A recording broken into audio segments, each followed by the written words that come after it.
శ్రీధర్ బాబు.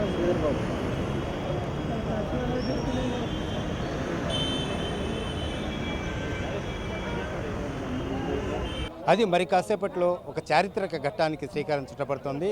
ఆంధ్రప్రదేశ్ తెలంగాణ ముఖ్యమంత్రుల కలయికకి సమయం ఆసన్నమైన పరిస్థితి కనిపిస్తోంది. మనం చూస్తున్నాం కొద్దిసేపటి క్రితం తెలంగాణ ముఖ్యమంత్రి రేవంత్ రెడ్డి లోపలికి వెళ్ళిన పరిస్థితి.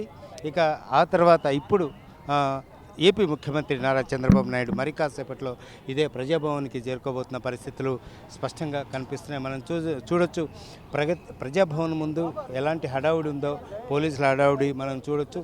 ఈరోజు మధ్యాహ్నం నుంచే పోలీసులు ఇక్కడ హడావుడి చేస్తున్నారు. ఎందుకంటే ఈ భేటీ అత్యంత ప్రతిష్టాత్మకంగా తీసుకున్న ఈ రెండు రాష్ట్రాలు అపరిష్కృతంగా ఉన్న ఎన్నో సమస్యలను పరిష్కరించేందుకు కూడా ఇది వేదికగా ఉంటుంది. కాబట్టి చరిత్రలో ఈ భేటీ ఒక మైలురాయిలుగా మిగిలిపోతుంది. కాబట్టి ఈ భేటీకి అంత ప్రాధాన్యత సంతరించుకుంది. ఇక మనం చూసాం గత 10 సంవత్సరాలుగా తెలంగాణ ప్రభుత్వం ఏం చేసింది, బీఆర్ఎస్ ప్రభుత్వం ఈ సమస్యల పరిష్కారం కోసం ఎంతవరకు కృషి చేసింది.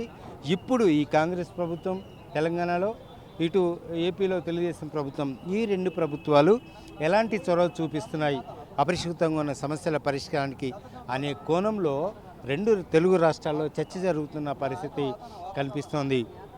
మొత్తానికి ట్రాఫిక్ను మొత్తం నిర్బంధించారు. ఆల్రెడీ తెలంగాణ ముఖ్యమంత్రి రేవంత్ రెడ్డి ప్రజాభవన్ లోపలికి వెళ్ళారు. ఇప్పుడు ఏపీ ముఖ్యమంత్రి చంద్రబాబు నాయుడు రాబోతున్నారు. అందుకు సంబంధించిన బందోబస్తు ఏర్పాట్లు కూడా పోలీసులు చేస్తున్న పరిస్థితి మనం చూస్తున్నాం. ఇక ఎప్పుడైతే ఒక రకమైన రెండు తెలుగు రాష్ట్రాల మధ్య ఒక రకమైన అవినాభావ సంబంధం, అంతకన్నా ముందు రేవంత్ రెడ్డి ఇటు ముఖ్యమంత్రి నారా చంద్రబాబు నాయుడు మధ్య కూడా ఒక రకమైన అవినాభావ సంబంధం ఉంది, సన్నిహిత సంబంధం ఉంది. వాళ్ళిద్దరూ ఒకటే పార్టీలో ఉన్నారు. ఎన్నో అవకాశాలు రేవంత్ రెడ్డికి చంద్రబాబు నాయుడు కల్పించారు. ఆయన రాజకీయ ఎదుగుదలకు కూడా ఇటు చంద్రబాబు నాయుడు దోహదం చేశారు. ఇప్పుడు ఆయన ఆంధ్రప్రదేశ్కి చంద్రబాబు ముఖ్యమంత్రి అయితే తెలంగాణకి రేవంత్ రెడ్డి ముఖ్యమంత్రిగా ఉన్నారు. ఈ నేపథ్యంలోనే అపరిష్కృతంగా ఉన్న సమస్యలు కానీ, ఇటు విభజన చట్టంలో పొందుపరిచిన హామీలు, అందుకు సమస్య పరిష్కారం కానీ సమస్యల పరిష్కారం కోసం కానీ ఈ వేదిక ఉపయోగపడుతుంది అనే కోణంలో చర్చ జరుగుతున్న పరిస్థితి కనిపిస్తున్నాయి. ఒక చారిత్రాత్మక భేటీ కూడా ఈ సందర్భంగా చోటు చేసుకునే అవకాశాలు కనిపిస్తున్నాయి. చంద్రబాబుతో పాటు ఇంకా ఏపీ మంత్రులు కూడా ఇదే భేటీలో పాల్గొనేందుకు వస్తున్న పరిస్థితి కనిపిస్తోంది.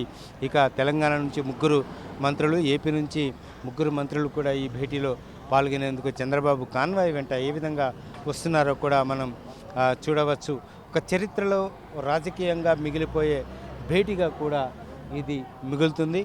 అందుకు నిదర్శనంగా ఈరోజు జరగబోయే చర్చలు కూడా ఉదాహరణగా కూడా చెప్పుకోవచ్చు. ఇక మనం చూసాం ఇంకా ఎంత పెద్ద కాన్వాయ్లో చంద్రబాబు నాయుడు ఇటు ప్రజాభవన్కి చేరుకున్నారో కూడా మనం చూడవచ్చు. అందుకు సంబంధించిన చర్చలు, విభజన చట్టంలో దాదాపు 90 అపరిష్కృత సమస్యలు ఉన్నాయి.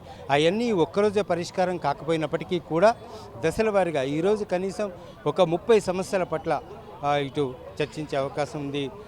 ఇటు షెడ్యూల్ 9, 10లో ఉన్న ఏదైతే చిక్కుముడి లాంటి సమస్యలను కూడా ఈరోజు ప్రధానంగా చర్చించే అవకాశం ఉంది.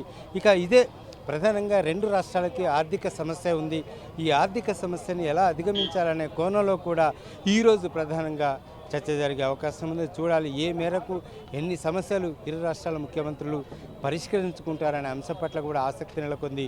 ఈ భేటీ తర్వాత సుమారు 2-3 గంటల పాటు ఈ భేటీ జరిగే అవకాశం ఉంది. ఆ తర్వాత ఏపీ నుంచి ఒక మంత్రి, తెలంగాణ నుంచి ఒక మంత్రి వచ్చి బ్రీఫింగ్ ఇచ్చే అవకాశం ఉంది. చూడాలి ఎంతసేపు ఈ చర్చలు కొనసాగుతాయనే అంశం పట్ల మాత్రం మొత్తం రెండు తెలుగు రాష్ట్రాల్లో ఆసక్తి నెలకొన్న పరిణామాలు చోటు చేసుకున్నాయి.